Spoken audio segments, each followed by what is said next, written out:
महाराष्ट्र की सांस्कृतिक राजधानी पुणे, जो प्रसिद्ध है अपने गौरवशाली मराठा इतिहास के लिए, और वर्तमान में ये एक बड़ी आईटी सिटी है।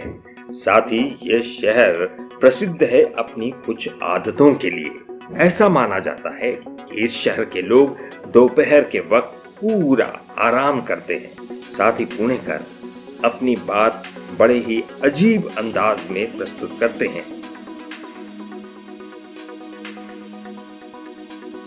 लेकिन कोई नहीं जानता कि इस शहर ने दुनिया की नाक बचाई है। अब पुणे और नाक का क्या संबंध है, इसे जानने के लिए इस वीडियो को अंत तक देखिए। वीडियो पसंद आए तो लाइक कीजिए और हर पुणेकर तक इसे शेयर कीजिए। और हाँ, हमें सब्सक्राइब करना ना भूलिए ताकि आपको इस तरह की रोचक जानकारी सही तथ्यों के साथ मिलती रहे। तो आइए शुरुआत करते हैं नाक से। दरअसल कटी हुई नाक एक प्राचीन भारतीय तकनीक से फिर से ठीक हो सकती है। इस बात की जानकारी दुनिया को इसी शहर ने प्रदान की थी। ये सब कैसे हुआ, इसके लिए हमें बहुत पीछे वैदिक युग में चलना होगा। तो बात यह है कि हमारे वेद हर प्रकार के ज्ञान के स्रोत हैं। इसमें मेडिकल साइंस भी शामिल है। अब 6वीं शताब्दी में सुश्रुत नामक विद्वान ने इसी ज्ञान के आधार पर सुश्रुत संहिता लिखी। इसमें कई बीमारियों और उनके उपचार का वर्णन है। साथ ही इस ग्रंथ में कई प्रकार की सर्जरी की जानकारी भी दी गई है, और इन्हीं में शामिल है नाक की सर्जरी, यानी कटी नाक का पुनर्निर्माण।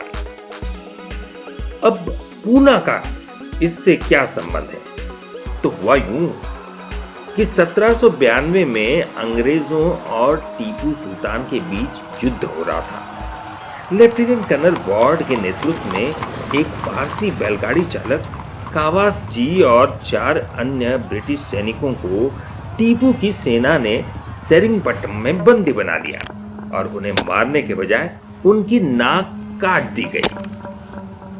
प्राचीन काल से ही अपराध के लिए नाक काटना एक आम सजा थी, क्योंकि नाक ऐसा अंग है जिसे छुपाया नहीं जा सकता। इसीलिए ये कटी नाक वाला व्यक्ति उपहास का विषय बन जाता था।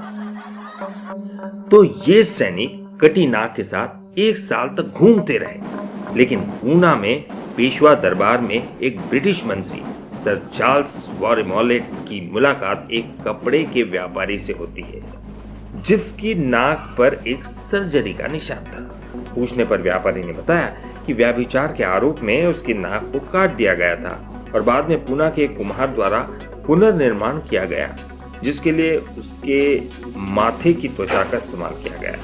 व्यापारी ने कभी नहीं सोचा होगा कि उसके द्वारा जो जानकारी दी जा रही है उसके कारण नाक के पुनर्निर्माण में एक क्रांति आने वाली है। सर चार्ल्स ने कपड़ा व्यापारी द्वारा बताए गए कुम्हार को कावास जी और अन्य 4 सैनिकों के नाक के पुनर्निर्माण के लिए बुलाया। हालांकि ये विधि पूर्ण गोपनीयता के साथ एक पीढ़ी से दूसरी पीढ़ी को सिखाई जाती थी, लेकिन कावास जी की नाक के पुनर्निर्माण की प्रक्रिया को देखने के लिए बॉम्बे प्रेसिडेंसी के 2 ब्रिटिश चिकित्सकों डॉक्टर थो क्रूसो और डॉक्टर जेम्स फाइंडले को भी बुलाया गया था। ये प्रक्रिया कुछ इस तरह की होती थी। पहले कटी नाक फिर से बनाने के लिए उस नाक के स्टंप पर मोम की एक पतली प्लेट लगाई जाती थी और फिर उसे चपटे करके माथे पर रख दी जाती थी। मोम के चारों ओर एक रेखा खींची जाती थी और प्लेट ने जितनी त्वचा को ढका था उतनी ही त्वचा को काट दिया जाता था। अब ऊपरी होंठ के साथ दोनों एले के आसपास से गुजरने वाली त्वचा में एक चीरा लगाया जाता था। फिर माथे की त्वचा को नीचे लाया जाता था और आधा घुमाकर नई नाक बनाने के लिए इस चीरे में डाल दिया जाता था। नाक का ये ऑपरेशन सदैव सफल रहा और नाक कुछ ही महीनों में पहले की तरह प्राकृतिक हो जाती थी। साथ ही कुछ समय बाद माथे का निशान भी गायब हो जाता था।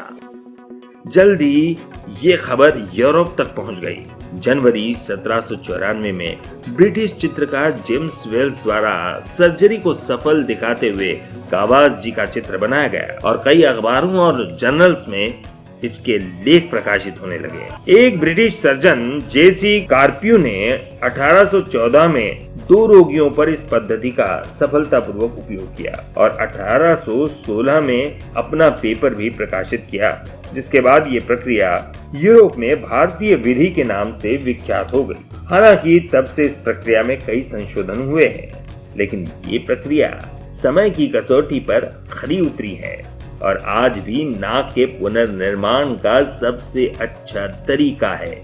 आज इसे राइनोप्लास्टी कहा जाता है। संस्कृत नाम नासिका साधन को भुला दिया गया क्योंकि अंग्रेजी नाम ज्यादा वैज्ञानिक लगता है।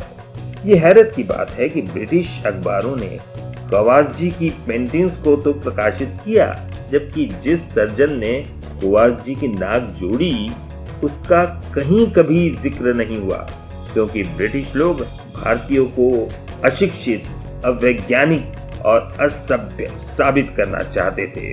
उन्होंने तो यहाँ तक दावा किया था कि आर्य विदेशी थे। पूना का ये मामला चिकित्सा के इतिहास में एक दुर्लभ मामलों में एक होने के बावजूद अजीब बात है कि रोगी डॉक्टर से ज्यादा लोकप्रिय हो गया। ये मामला ये भी बताता है कि अंग्रेज किस तरह अपनी मीडिया का उपयोग भ्रम फैलाने के लिए करते थे। लेकिन आप इस वीडियो को जल्द से जल्द ज्यादा से ज्यादा शेयर कीजिएगा ताकि सभी को पूना शहर की इस घटना की जानकारी मिल सके, और वो ये कि पूना की वजह से कई लोगों की नाक ऊंची है। साथ ही ये भी कि हमारी संस्कृति विज्ञान पर आधारित है। कृपया हमारे चैनल को सब्सक्राइब जरूर करें और वीडियो को लाइक भी करें। धन्यवाद।